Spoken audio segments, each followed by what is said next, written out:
Hi everyone, it's Sarah here, and I want to preview my book called Learn the Foundations of Family Constellation that I've just finished, and it's available on my store as a PDF file.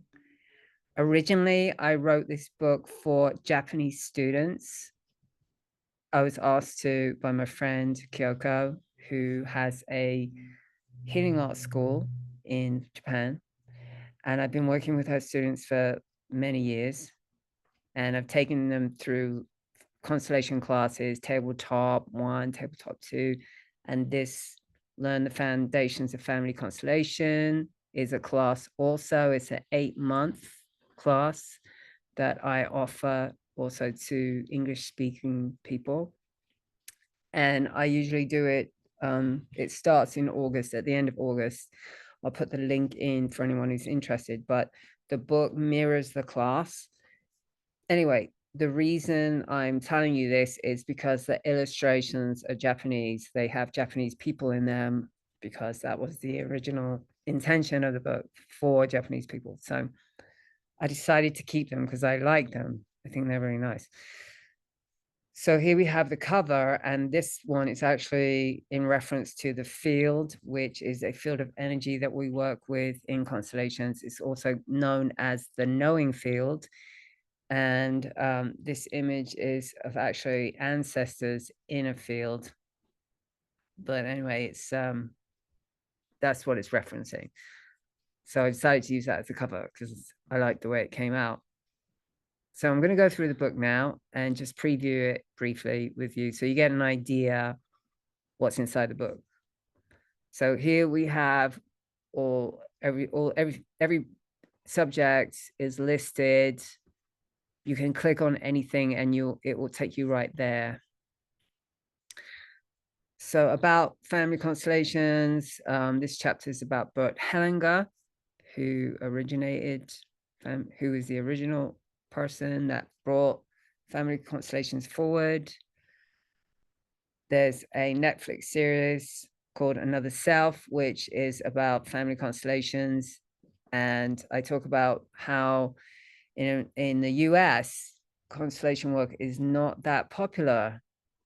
It's much more popular in Mexico and in Europe, and South America, actually. But yeah, here it's been slow to really take off, but it's been around since the 90s. So anyway, partly me doing this book is to get the work out because it's incredible work.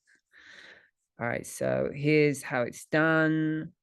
Then we go into a principle called everybody belongs. Here's the Japanese family around a table. Everyone has a place. That's an important principle. Then I talk about case studies. Okay, so everything in blue is a case study. And then his chapter on soul retrieval. And even though Hellinger didn't really go on about soul retrievals, I use soul retrievals in the work because it's extremely valuable. And it is also an aspect of reuniting a fragment of oneself, right, due to trauma. And anyone who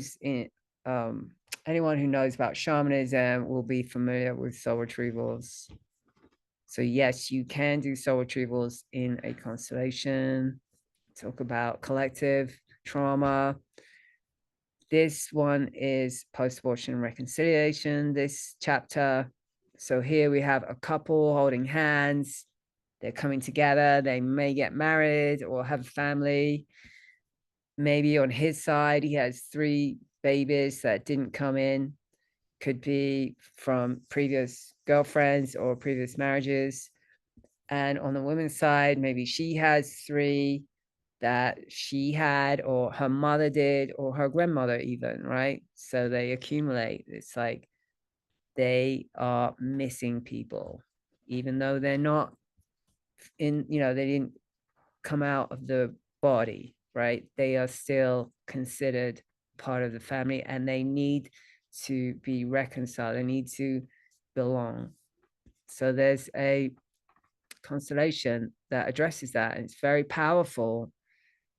And I recommend it to anyone who, if you're a man or a woman and you have aborted siblings, or your mother aborted children, or your father was in a relationship where there was abortions, this work is incredible because there are consequences. Okay.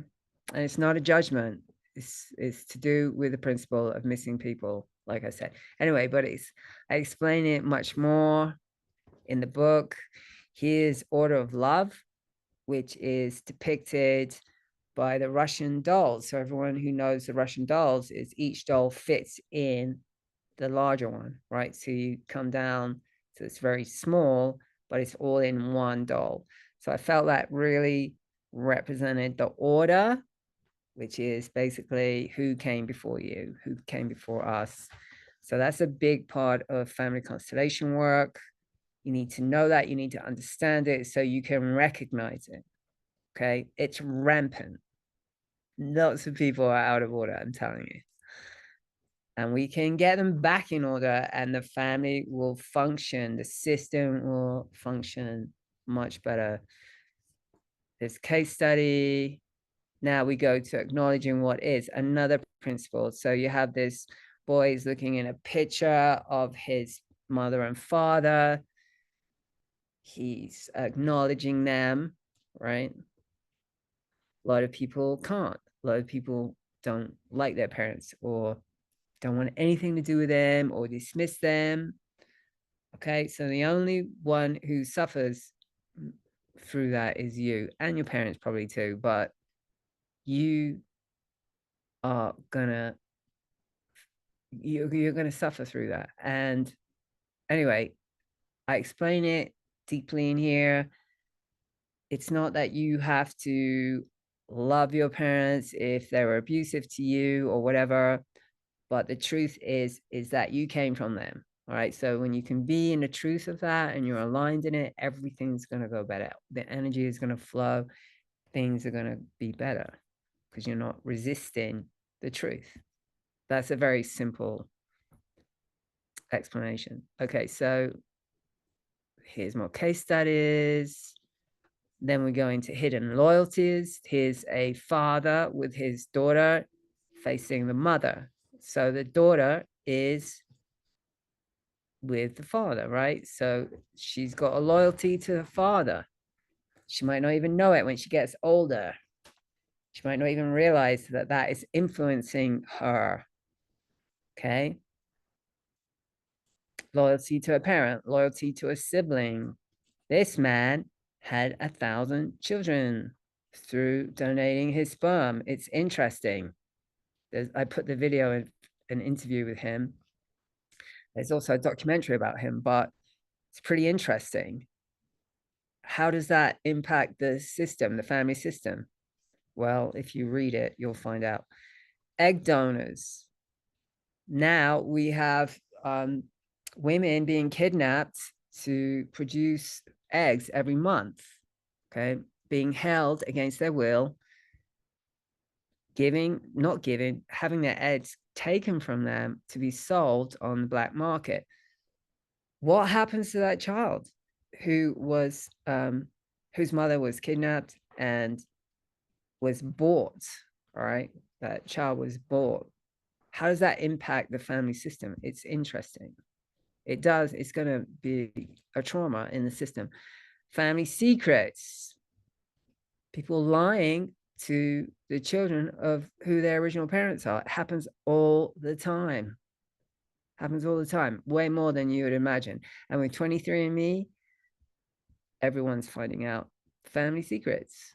Okay. Loyalty to an oath.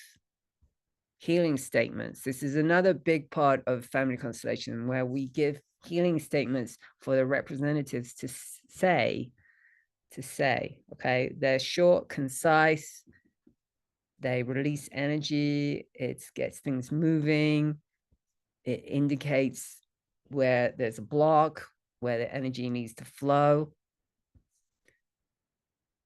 So, I put examples of healing statements. And then there's ad-lib statements, another case study. And then we have the knowing field, which I talked about in the beginning, because that's the cover.